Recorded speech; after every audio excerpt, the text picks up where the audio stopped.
জানুয়ারি আলিপুরদুয়ারে এসে মুখ্যমন্ত্রী মমতা বন্দ্যোপাধ্যায় পর্যটকদের কাছ থেকে প্রবেশ মূল্য তুলে দেওয়ার নির্দেশ দেন। আর প্রবেশ মূল্য তুলে দেওয়ার পরেই অনলাইনে সাফারি বুকিং ব্যবস্থাও বন্ধ করে দেন বন দফতর। ফলে পুজোর সময় বুকিং কম হচ্ছে কার ও হাতি সাফারির। মাথায় হাত পর্যটক ব্যবসায়ীদের। কয়েকদিন 16 সেপ্টেম্বর রাজ্যের অন্যান্য বনাঞ্চলের সঙ্গে খুলে যাচ্ছে জলদাপাড়া জাতীয় উদ্যানও। সামনেই পুজো, কিন্তু এবার পুজোর বুকিং প্রায় নেই বললেই চলে, এমনটাই জানাচ্ছেন এখানকার পর্যটন ব্যবসায়ীরা। পুজোর বুকিং কম হওয়ায় জঙ্গলে ঢোকার কার এবং হাতি সাফারির টিকিটের অনলাইন বুকিং না থাকাকেই দায়ী করছেন পর্যটন ব্যবসায়ীরা। দ্রুত কার সাফারি ও হাতি সাফারির অনলাইন বুকিং চালুর দাবি জানিয়েছেন পর্যটন ব্যবসায়ীরা। আমাদের সংগঠন থেকে আমরা মাননীয় মুখ্যমন্ত্রীর কাছে আবেদন জানাচ্ছি, যাতে জঙ্গলের জিপসি সাফারি এবং হাতি সাফারি অনলাইন বুকিংয়ের ব্যবস্থা যাতে তাড়াতাড়ি করে দেন। নাইলে পরে আমাদের জলদাপাড়া গরুমারার পর্যটকের ব্যবসা, ট্যুরিজমের ব্যবসা ক্ষতিগ্রস্ত হচ্ছে।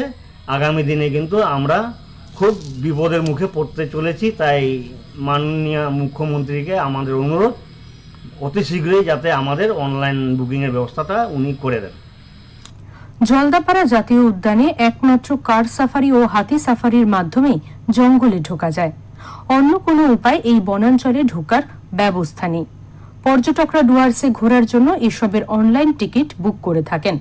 জানা গিয়েছে 21শে জানুয়ারি আলিপুরদুয়ারে এসে মুখ্যমন্ত্রী মমতা বন্দ্যোপাধ্যায় পর্যটকদের কাছ থেকে প্রবেশ মূল্য তুলে দেওয়ার নির্দেশ দেন। আর প্রবেশ মূল্য তুলে দেওয়ার পরেই অনলাইন সাফারি বুকিং ব্যবস্থাও বন্ধ করে দেয় বন দফতর। ফলে এখন পর্যটকদের জলদাপাড়ায় এসে লাইনে দাঁড়িয়ে সাফারির টিকিট কাটতে হয়। এটা পর্যটকদের কাছে খুবই অনিশ্চিত, কারণ কার ভাগ্যে এই টিকিট মেলে তার কোনো নিশ্চয়তা নেই। যারা টিকিট পান না তারা জলদাপাড়া জাতীয় উদ্যানের ভেতরে ঢুকতেও পারেন না।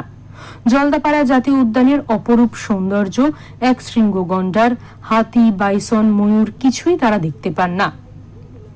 নিরাশ হয়ে তাদের জলদাপাড়া এলাকা থেকে চলে যেতে হয়। আবার অনেককে সাফারির টিকিট পেতে মাঝরাত থেকে লাইনে দাঁড়াতে হয়। অনেকে আবার একদিন টিকিট না পেলে পরের দিন থেকে যান। মাত্র চিলাপাতা রেঞ্জেই কার সাফারি আছে, কিন্তু 11 সাফারি নেই। তো সেইটাই আমাদের ডিমান্ড আমরা সাহেবকে, ডিওপি সাহেবকে করছিলাম যে আমাদের খুব অসুবিধা হয়, যাদের অনেক ট্যুরিস্ট যারা 11 সাফারি করতে যাদের ইচ্ছা তাদেরকে আমরা অন্য অন্য জায়গায় করাই দিই। কিন্তু চিলাপাতা হলে কি আমাদের সুবিধা হয়, অনেক সুবিধা হয়।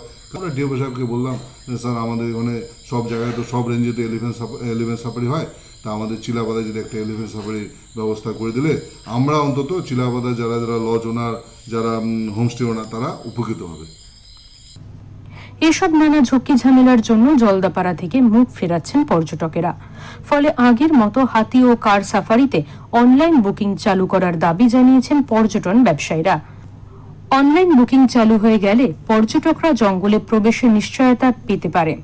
এই অঞ্চলের হোটেল রিসর্ট বুক করে তারা ট্রেনের টিকিট কাটতে পারেন বলেই জানিয়েছেন পর্যটকরা। যদিও এই বিষয়ে চিন্তা ভাবনা চলছে বলে জানিয়েছে বন দফতর। ডুয়ার্স থেকে সুমিত কার্জির রিপোর্ট, ওঙ্কার বাংলা।